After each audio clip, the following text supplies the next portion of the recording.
TV रख के पास पागल हुई सास। आजकल वर्मा जी की पत्नी देवकी जी केबल पर रियलिटी शोज देख देख कर बहुत कुछ सीख रही हैं।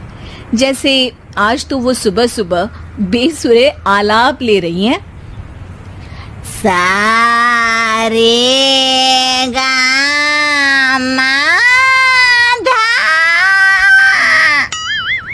माँ जी, सारे गामा पा धा नी सा होता है। अरे वो तो सब गाते हैं, ये मेरा स्टाइल है। आवाज तो कम कर लीजिए माँ जी, पर्दे फट जाएंगे कान के। ये कहो कि पर्दों में आग लग जाएगी। देखना, मेरी आवाज सुन के जज आग लगा देगी, आग लगा देगी, तू तो आग लगा देगी, ऐसा बोलेंगे। सरिता वहां से परेशान होकर चली जाती है और सास रियाज जारी रखती है। सारे गाओ, सारे नाचो। तभी बाबूजी दुकान से लौटते हैं। अरे देवकी, क्यों तानसेन बनी हुई है? कान से खून निकालोगी क्या? अरे क्या हुआ, रियाज तो करने दो मुझे। इसको रियाज बोलते हैं?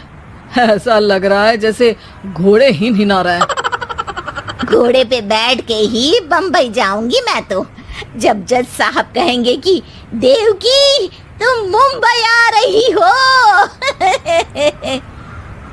जज साहब, वो अदालत वाले? अरे नहीं नहीं, बड़े लोग हैं, आप नहीं जानते हैं। ओ मैं तो छोड़ चली अपना ये देश, बम्बई मुझे प्यारा लगे। गाना गाती हुई देवकी चली जाती है और बाबूजी अपनी सरफिरी पत्नी के इस संगीत प्रेम की चर्चा करने बहू के पास चले जाते हैं।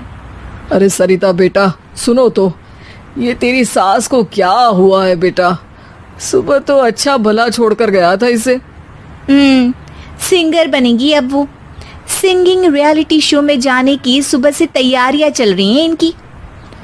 हाँ, अब तो कोयल के सुर मेंढक छेड़ेगा।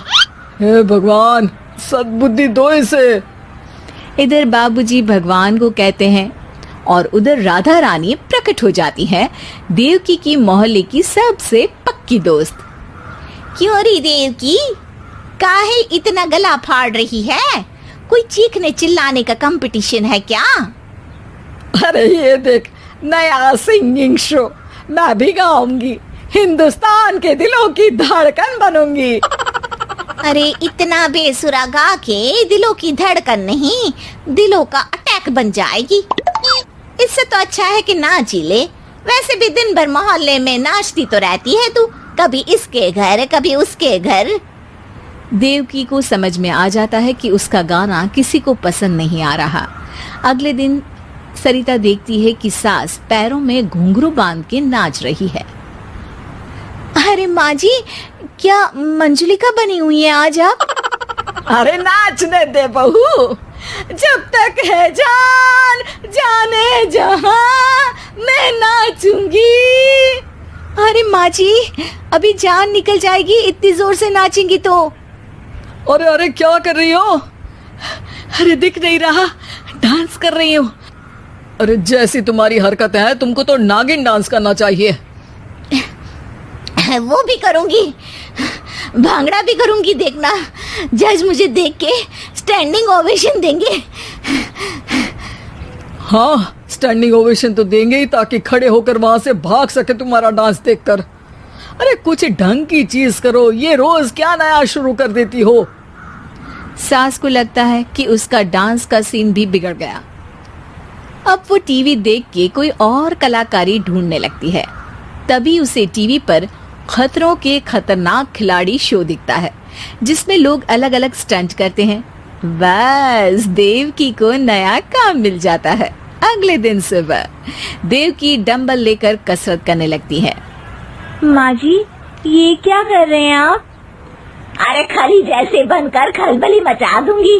कल मैंने खतरों के खतरनाक खिलाड़ी देखा, और सोच लिया कि मुझे वही जाना है। हाँ बस। तभी वहाँ बाबूजी भी आ जाते हैं। अरे इतना भारी डंबल, अरे गिर मत जाना कहीं लेकर। अरे चुप करो, तुमसे कुछ नहीं होता इसका मतलब ऐसा नहीं कि मुझसे भी कुछ नहीं होगा। मैं तो खतरों के खतरनाक खिलाड़ी में जाने वाली हूँ। हाँ मैं तो इस शो में तभी गया था जब तुमसे शादी हुई थी। तुमसे शादी करना भी खतरों के खतरनाक खिलाड़ी में जाने से कम थोड़ी ना। अब चुप भी रहिए। अरे बहू, वो भारी वाला डंबल उठा कर ला तो। अरे ना माँ जी, आप संभाल नहीं पाओगी। अरे मैंने टीवी में देखा था, एक आदमी कार उठा लेता है, इतना तो मैं उठा ही सकती हूँ ना। बहू घबराते हुए भारी वाले डंबल माँ के हाथ में दे देती है। जैसे ही माँ दोनों हाथ ऊपर करती है, पूरे शरीर का बैलेंस बिगड़ जाता है और वो पीछे की तरफ गिर जाती है। डंबल जाकर टीवी में लगता है और टीवी फूट जाती है। माँ जी, उठिए माँ जी। बाबूजी बहुत तेज हंसने लगते हैं। बाबा बाबा, टीवी और बीवी दो टेंशन थे मेरे, आज एक कम हो ही गया। बहू भी सास को उठाते उठाते इस बात पर ताली बजाकर हंसने लगती है और देवकी फिर से गिर जाती है। और इस बार देवकी भी अपनी बेवकूफी पे हंसी रोक नहीं पाती।